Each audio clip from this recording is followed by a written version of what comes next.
On est aujourd'hui le mercredi 17 Shvat, on est le 23 janvier. Je voudrais revenir sur un point important de la paracha qui va nous permettre une fois de plus de comprendre en profondeur l'histoire, l'actualité, ce qui se passe depuis toujours et ce qui se passe aujourd'hui encore. On a une explication de Rashi absolument bouleversante, absolument incroyable, au tout début de notre paracha, Parashat Yitro, la paracha du don de la Torah. Rashi nous dit, Vayishma Yitro. Yitro a entendu les premiers mots de cette paracha. Il a entendu et il a rejoint les Bnei Israël, les enfants d'Israël, dans le désert. Qu'est-ce qu'il a entendu ? Rashi nous dit, Mashmu Hashama. Qu'est-ce qu'il a entendu qui l'a bouleversé, qui l'a amené à tout abandonner, tout laisser. Il était quand même le grand prêtre de toute l'idolâtrie mondiale. Plus tard, dans quelques versets, il dira, maintenant je sais que Dieu est le plus grand de tous les dieux de ce monde. Et nos maîtres posent une question avec un humour qui leur est propre. Mais comment peut-il dire, je sais maintenant que Dieu est le plus grand de tous les dieux? Est-ce que tu connais toutes les idoles, toutes les idolâtries? Et nos maîtres répondent, oui, effectivement. C'était le prêtre suprême de toute l'idolâtrie mondiale. Donc vous imaginez la puissance, le poste incroyable, les honneurs et l'argent qu'avait cet homme. Il décide de tout abandonner. Alors évidemment, nos maîtres se posent la question, tel que Rashi le rapporte. Mais qu'est-ce qu'il a pu déjà entendre? Ishma Yitro. Qu'est-ce qu'il l'a à ce point bouleversé qu'il lâche tout pour aller rejoindre un peuple qui vient à peine de sortir de l'esclavage dans le désert? Rashi dit, Shama uba kriyat Yam-Souf ou Milchemet Amalek. Les deux événements qui l'ont bouleversé, au point que finalement il a craqué et décidé de rejoindre Israël, c'est qu'il a entendu ce qui s'est passé au moment de l'ouverture de la mer, et après la victoire d'Israël contre Amalek. Ces deux événements l'ont bouleversé. L'ouverture de la mer, je vais l'expliquer d'une manière très simple parce que l'essentiel du cours va suivre. L'ouverture de la mer, tout simplement, il s'est rendu compte qu'il y avait une force suprême qui était au-dessus de toutes les lois de la nature. Et comme on le sait, l'idolâtrie est fondée justement sur le culte des forces de la nature, sans rentrer trop en profondeur, mais globalement ce que je dis est vrai. L'idolâtrie, c'est le refus de croire que finalement la nature est elle-même entre les mains d'une force qui peut l'annuler quand il le veut, quand elle le veut, et de la manière dont elle le veut, cette force suprême qui est la force du maître du monde. L'idolâtrie, encore une fois, c'est l'enfermement à l'intérieur de ce monde et vénérer ce qui nous semble être le plus fort dans ce monde. Mais l'idolâtre ne peut imaginer que finalement ce monde n'est qu'une illusion, lui et ses forces. En un rien, le maître du monde peut tout annuler et donc toutes les idoles s'effondrent, puisque je vénère une force qui finalement n'existe pas, puisqu'elle-même elle était entre les mains de quelque chose qui peut l'anéantir. Et donc quand il a compris ce qui s'est passé au moment de la traversée, il a compris que finalement toutes les idolâtries s'écroulaient. Et finalement, pourquoi aussi Amalek? Parce que Amalek, là aussi je ne peux pas trop rentrer dans les détails, mais d'une certaine manière est le soldat, le combattant de l'idolâtrie. C'est celui qui, sur terre, a pris comme mission d'anéantir tout celui qui s'opposera à l'idolâtrie. C'est le gardien d'idolâtrie. C'est pour ça que tout de suite après la traversée de la mer, quand, comme on le voit dans la Shira, dans le cantique entonné à ce moment-là, où tous les rois de la terre ont commencé à trembler parce qu'ils se sont tous rendus compte que toute leur idéologie s'écroulait, il est venu, il s'est précipité pour anéantir Israël parce que lui, il est le gardien justement du mensonge. Il est le soldat du mensonge. Donc quand Pharaon a vu que finalement, et l'idolâtrie et son soldat ont été vaincus par Israël, il a compris donc que finalement, En od milvado, il n'y a que le Dieu d'Israël. Hachem Elokeinu, Hachem Echad. Hachem est notre Dieu, Hachem est un. On peut donc comprendre très très bien ce qu'explique Rashi. On continue.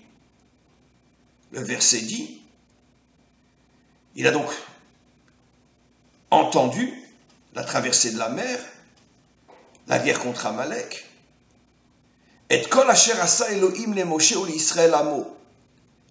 Mais le verset rajoute, pas seulement ce que Rashi vient d'expliquer, la traversée de la mer et la victoire contre Amalek, mais aussi tout ce que Hachem avait fait, tout ce que Elohim avait fait à Moshe et à Israël, et enfin, la fin du verset, qui otzi Hachem et Israël et Mitzraïm, et que Hachem avait sorti Israël d'Égypte.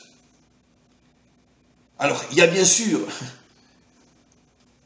quelque chose de tout à fait anormal dans ce verset. C'est comment, puisque on donne toutes les raisons, il y a 3 raisons. La première, expliquée par Rashi, la victoire contre Amalek, la traversée de la mer.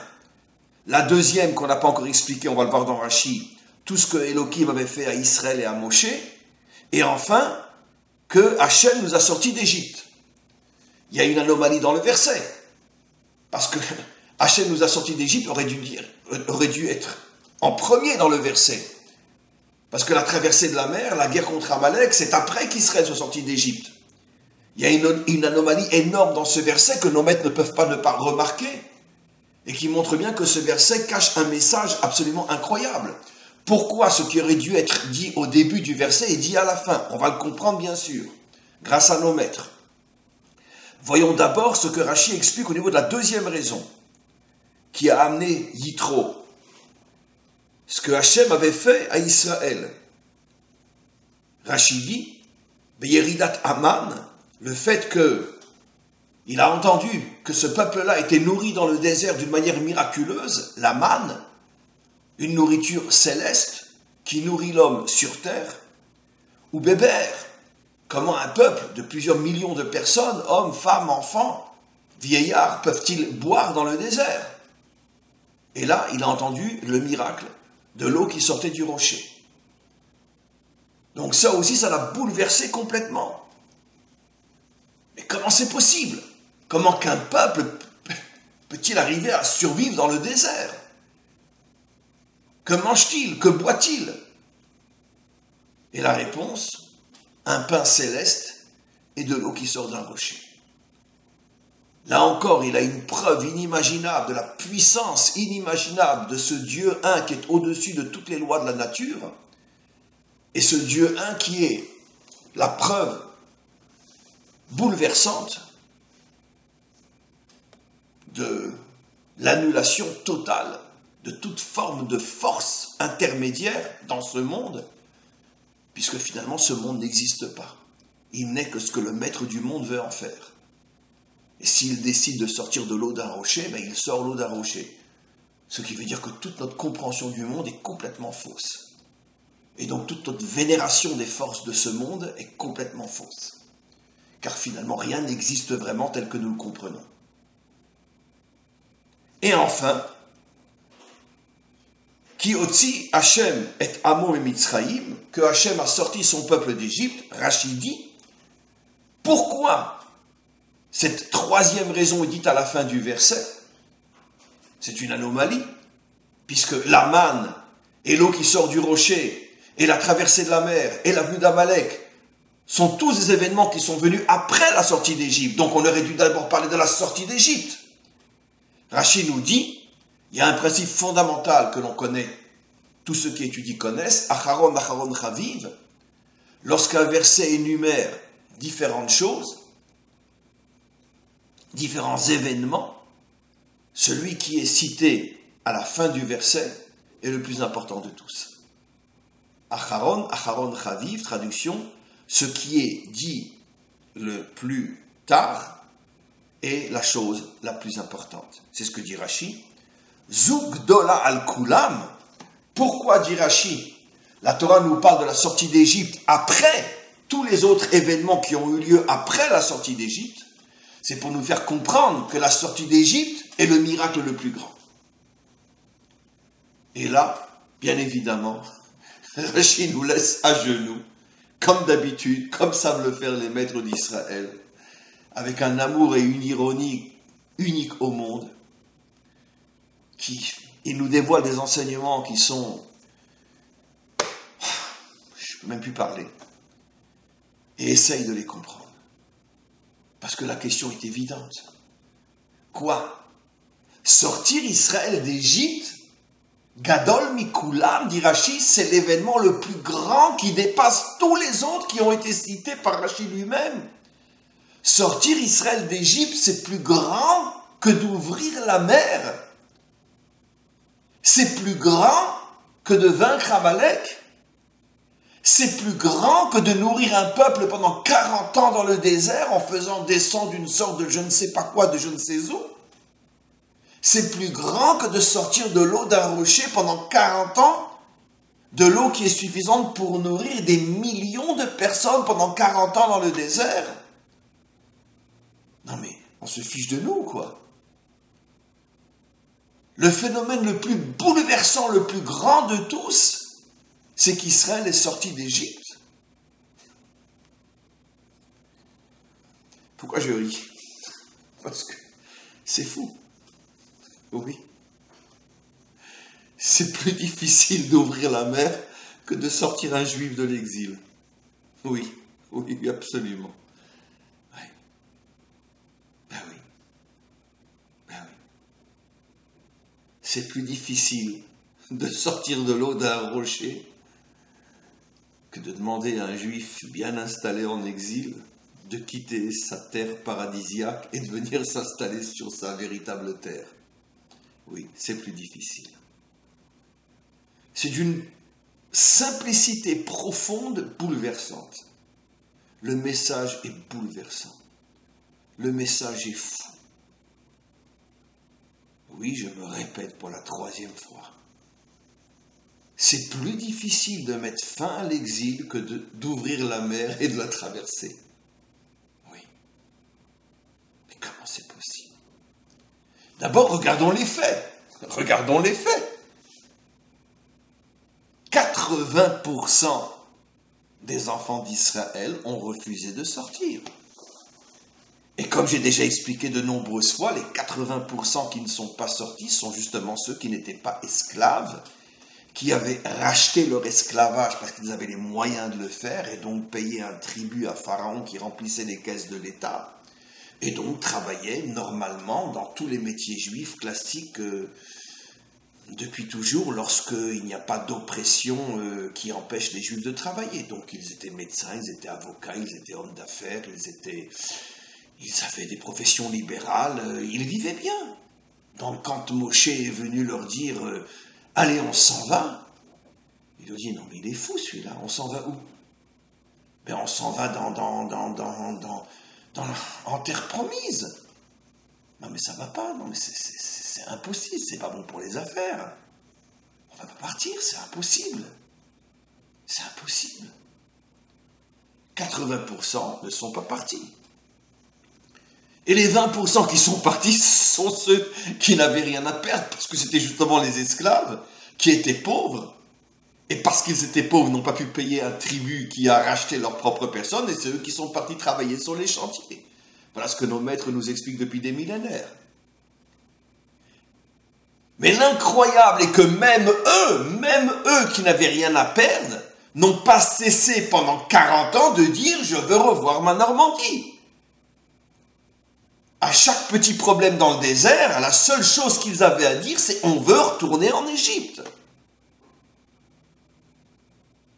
Mais c'est fou ou quoi?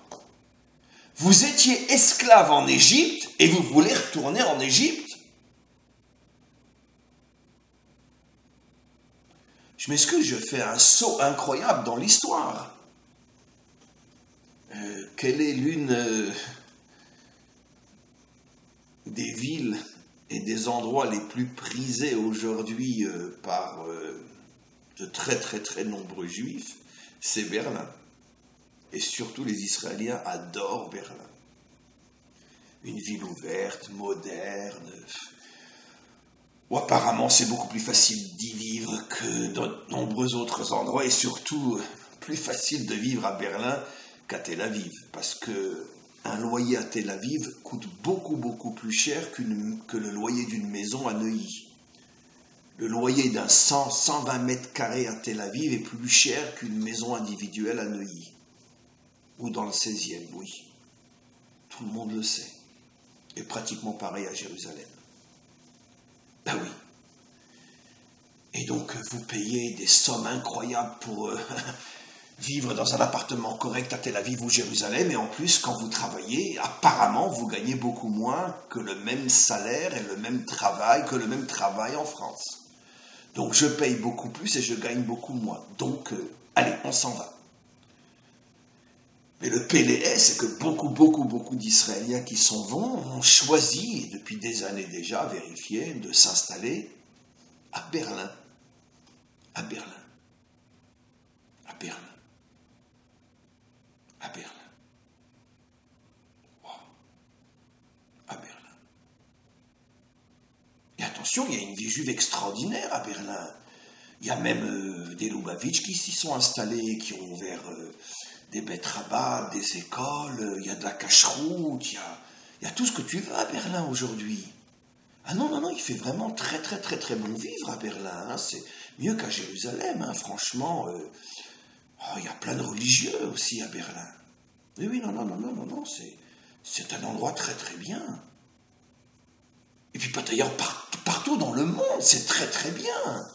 Il y a une très grosse communauté orthodoxe, plusieurs même à Paris, il y en a à Anvers, il y en a en Suisse, il y en a en Allemagne, je viens de le dire, partout, même à Amsterdam, à Londres, n'en parlons pas, je veux dire à Londres, mais Londres, c'est vraiment dommage que Moshe nous ait emmenés en Israël, ça aurait été quand même beaucoup plus simple à Londres.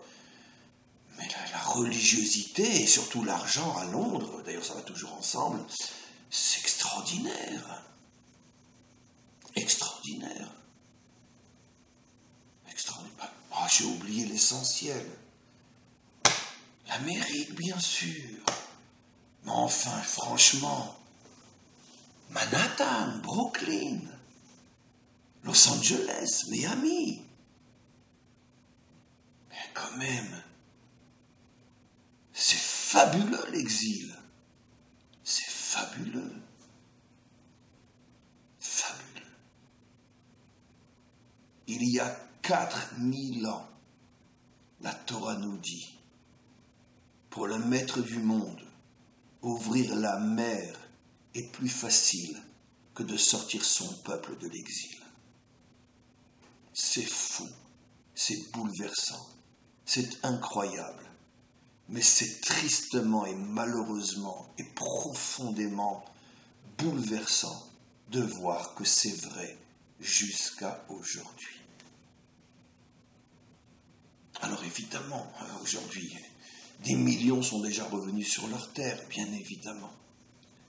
Mais n'oublions pas que jusqu'à aujourd'hui encore, surtout et essentiellement dans les milieux où l'on n'enseigne pas l'amour de la terre et l'histoire d'Israël et la Torah authentique, et bien dans ces milieux-là, beaucoup de jeunes quittent la terre d'Israël et vont s'installer partout dans le monde. Vous avez des communautés israéliennes dans le monde avec des centaines de milliers de jeunes Israéliens, surtout aux États-Unis et à Berlin. Oui.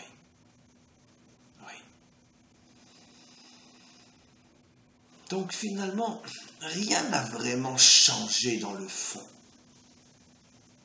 Il n'y a finalement qu'une élite. Une élite sur le plan, bien sûr, je ne parle pas intellectuel, sur le plan nishmatique. Il n'y a finalement qu'une élite de juifs, depuis toujours, qui comprend, comme disent nos maîtres dans le Talmud, qu'il vaut mieux vivre dans une poubelle à Jérusalem que dans un château en Babylonie, dans le contexte de l'époque. C'est vrai pour toutes les Babylonies d'aujourd'hui. Mieux vaut vivre dans une poubelle à Jérusalem que dans un château à Babylone. Mais il y en a combien des Juifs comme ça, qui sont des maîtres authentiques, et combien les suivent? Combien sont prêts à laisser tout leur confort un peu partout dans le monde et venir pour le même prix, louer un appartement 10 fois moins grand et peut-être plus cher encore que ce qu'ils avaient à Paris ou ailleurs? Qui est prêt? Qui est prêt? Les vrais Juifs. Et il y en a, grâce à Dieu. Mais on est la minorité. On est la minorité. Alors pourquoi? Posons-nous la question, mais pourquoi? Surtout que malheureusement, la Torah nous a déjà prévenus. Et l'histoire se répète sans cesse et sans cesse et sans cesse. Et elle va bientôt se répéter. Écoutez-moi, arrêtez de me prendre pour un fou. Arrêtez d'écouter tous ceux qui me critiquent et qui vous disent ne l'écoutez pas. C'est un débile mental. Parce que ceux-là sont en train de faire exactement ce que de nombreux rabbinim ont fait avant la Shoah. Quand certains comme moi, dans les années 30, allaient de communauté en communauté pour prévenir les Juifs, fuyez, fuyez, fuyez. Ça va exploser, vous allez être transformés en cendres. Mais la majorité des rabbinim et des dirigeants de communauté disaient à leur communauté, mais non, mais ne les écoutez pas, c'est des débiles mentaux, personne ne les écoute, personne ne les suit. Restez là, tout ira bien. Et ce sont ces dirigeants communautaires qui étaient à la tête de leur communauté en direction des fours crématoires. Et l'histoire se répète. Ça va exploser, mes amis. Peut-être le pays où ça va, pas peut-être, pardon. Le pays où ça va exploser le plus sera précisément les États-Unis. Je pense que l'explosion aux États-Unis contre les Juifs va être pire que ce qui s'est passé en Allemagne. Ah, il est complètement fou, le Radinovitch. Mais alors, complètement débile. Mais arrêtez-le, enfermez-le, c'est pas possible. Et comment on peut le laisser parler? Oui, écoutez-moi. Vous entendez ce que je vous dis? Munich sera une histoire ancienne. Bientôt. Très bientôt, par rapport à ce qui va se passer partout dans le monde et surtout aux États-Unis. Alors maintenant, continuez à écouter tous vos vendeurs de rêves qui vous disent « Mais non, ça n'arrivera jamais, mais c'est impossible, mais non ». Et vous savez, si avant que le cœur de Pharaon se retourne, comme il est dit clairement dans la Torah qu'un nouveau Pharaon s'est levé qui ne connaissait pas Yosef, et nos maîtres disent, c'est pas un nouveau, c'est le même, mais il a changé, il s'est transformé. Et même si c'est un nouveau, comme disent d'autres maîtres, c'est malgré tout un nouveau dans le même système, qui connaissait Yosef, qui savait ce que Yosef avait fait pour ce peuple. Il l'avait sauvé d'un anéantissement total pendant les 7 années de famine. Et pendant 80 années, il avait dirigé le pays pour en faire une superpuissance. Et tout d'un coup, vient quelqu'un de nouveau, il oublie Yosef. Allez, on fout tous les Juifs à l'esclavage. Et après, on les tue, on les massacre, on noie leurs enfants. Mais si quelqu'un, quelques décennies avant que ce nouveau pharaon vienne, était venu et avait dit « Mes enfants, ça va barder, ça va barder », mais ils ont dit « Mais tout le monde l'aurait pris pour un fou furieux. Mais attends, mais ça va pas, mais on vit comme des rois dans ce pays. » Et puis ils ont une telle reconnaissance pour nous qu'ils ne pourront jamais se retourner contre nous. Quelle a été la première accusation de ce nouveau pharaon contre les Juifs? Les Juifs sont une 5e colonne parmi nous. Ils attendent du renfort pour nous exterminer, nous tous de l'intérieur. Regardez le verset explicite.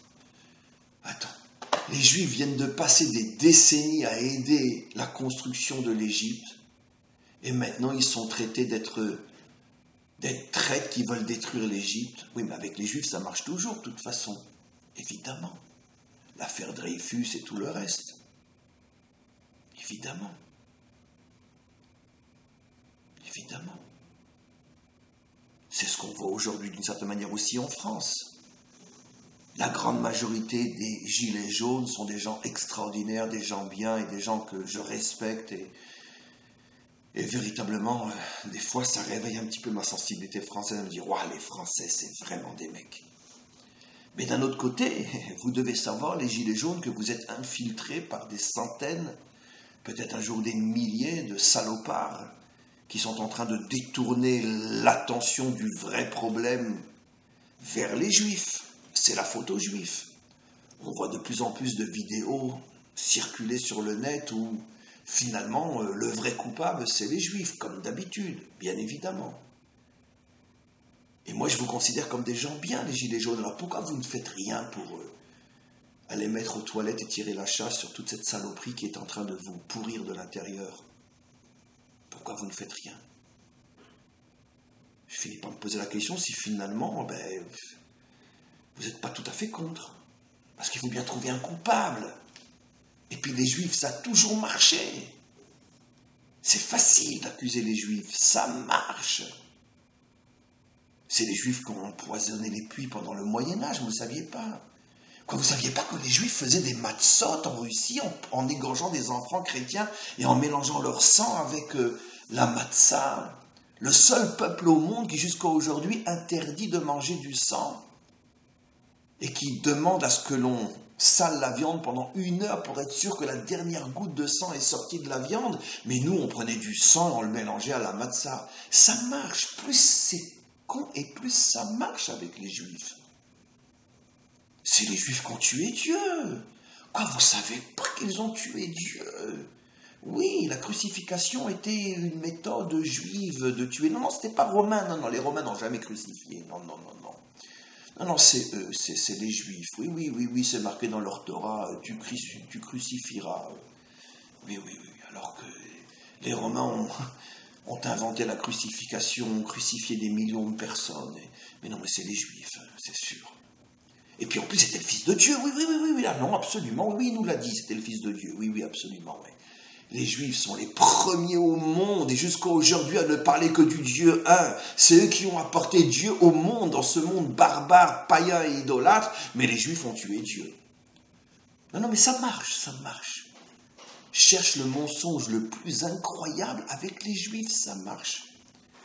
Et vous, les gilets jaunes, encore une fois, avec tout le respect profond et sincère que j'ai pour vous, vous êtes en train de vous faire souiller, salir par une bande de salopards qui ont compris que finalement, il faut détourner l'attention du peuple du vrai problème et le focaliser sur les Juifs. Alors amenez-les aux toilettes et tirez la chasse, parce que c'est rien de plus que ce que je suggère, ces gens-là. Mais quoi qu'il en soit, voilà où on en est aujourd'hui. L'histoire se répète et se répétera. Et malheureusement, tous ceux qui aiment leur Normandie risquent de se retrouver dans une situation terrible. Alors sans doute un jour on écoutera ou réécoutera en différé ce que je dis aujourd'hui, on dira « Ah, si seulement on avait écouté ce juif qui parlait de Jérusalem et qui fait exprès d'utiliser un langage provocateur, choquant, un peu grossier, mais c'est parce qu'il aime tellement ce peuple, il aime tellement son peuple, il voudrait tellement qu'il n'y ait plus jamais de juifs qui soient humiliés, qui soient poursuivis, qui soient massacrés, partout en Europe, partout dans le monde. Il voudrait tellement que son peuple se réveille et prenne conscience que l'histoire se répète et se répétera. Partout où les Juifs s'installent, se lève un nouveau pharaon qui ne connaissait pas Yosef.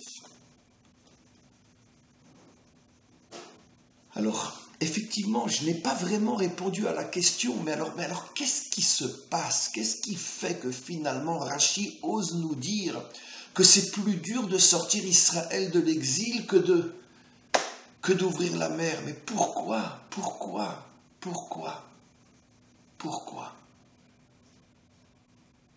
Je vais vous surprendre.